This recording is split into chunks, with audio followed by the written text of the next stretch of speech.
Let me grab this real quick. Just came in from Ministry of Wrong Think with a very, very generous $50 super chat. 50. Examples of Amazon Lego set review numbers versus ratings. Ahsoka's Jedi Shuttle, released September 1st, 2023. 4.7 out of 5 stars, 109 reviews. And again, as Pro and I have discussed, that Lego contract is the one thing, like literally the one and only thing that is still working for Disney right now, merchandise-wise, when it comes to Star Wars. But I see where this is going. This is this is video worthy. Ministry of Wrong Think. You have discovered something that's too. This is great statistics here. It is. They have been selling OG Star Wars, right? OG Star Wars Legos. Go down your local Target aisle for toys and Legos. Go down your local Walmart aisle for toys and Legos. You will see lots of Star Wars stuff. It is all the stuff that Disney had nothing to do with. Pay attention to the number of reviews on this Valiant. Yep. Also, I do love his little picture there with Tim Allen with the tool man with the hammer. Yes, I love it. In the Thor outfit. I love it. In the Thor outfit. Mando's N1 Fighter, June 1st of 2022, 4.9 out of 5 stars, 2,900 reviews. So a year apart, effectively. And that Mando N1 fighter, that Naboo fighter that he refitted in the second season, lots of reviews, lots of attention. And you can equate the number of reviews to how many people really purchase this on a relative scale. So, I mean, just according to that, Mando's N1 fighter sold almost 29 to 30 times, probably, the number of units for Lego than a year later of Ahsoka's Who Gives a Crap. Then, Luke Skywalker's X-Wing, January 1st of 2021. That's a week, maybe 2 weeks after Luke Skywalker showed back up at the end of Mando Season 2, right? Because that was December of 2020. 11,000 reviews, almost 12,000 reviews. Do y'all see the problem? The reality is huge problem. Yeah, the reality is oftentimes buried in plain sight in the data. And Ministry of Wrong Think, I think that research that you've done here is absolutely excellent, because though anecdotal, and let's be fair, I do want to stipulate that, though anecdotal, it is anecdotal evidence that rises to the level of, like, as a lawyer, I would bring this to court, right? If I'm going to argue something, here's the evidence. Like Pro and I have talked about, John, you've talked about this on Bounding into Comics, right? We talk about what are the Google trends right now. And this article I have on screen, we're going to cover this momentarily. The Google trends for the Marvels is in the toilet. It is among the worst of any Marvel movie, if not the worst of any Marvel movie of all time. I've got some stuff on that too, Valiant, that I'll share exclusively here on your live stream in just a little bit when we get there. But it's amazing.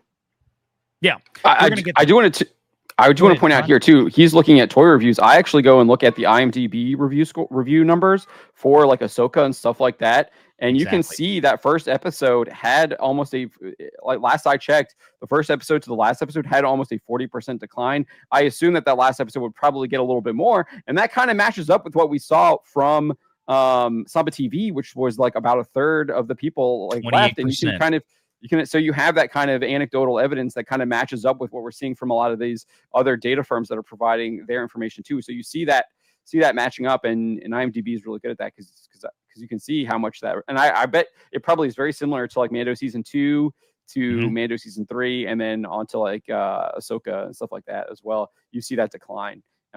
Very similar to what we saw with Force Awakens, Last Jedi, and Rise of Skywalker at the box office, where it was just clearly, I guess it goes the other way here on the screen, whatever, the decline. Yeah. No, I got you. No, you're right. And look, even though, and John, here's the thing. Think about this. Let me throw this into perspective. Tell me what you think on this one. IMDb and Rotten Tomatoes. We all know the stories, right? They can be easily botted. All of these big movie studios, Disney especially, can go out, and they have, folks. They hire. Oh, yeah, that was confirmed this year. The $60 review scores. Yeah, that was confirmed this year. Yep. Disney can go out and pay people to review these things.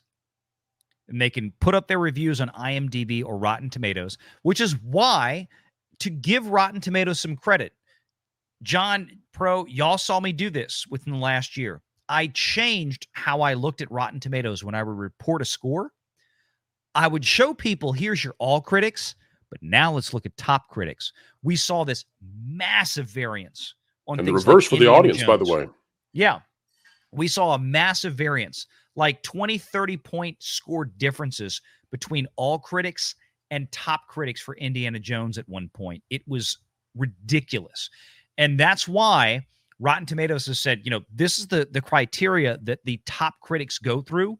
And the reason, now that we know, the proof has borne out, that the reason the all critics score is so radically different, usually in Disney's favor, is because they're literally paying people to go on there as a critic, right? They can't pass the criteria to be a top critic, but they can get a bunch of nobodies out there, John's movie blog or whatever, Steve's movie blog, to go on there and register as a reviewer for Rotten Tomatoes. Disney will give them a little bit of cheddar under the table to write a review on a movie positively to push the numbers.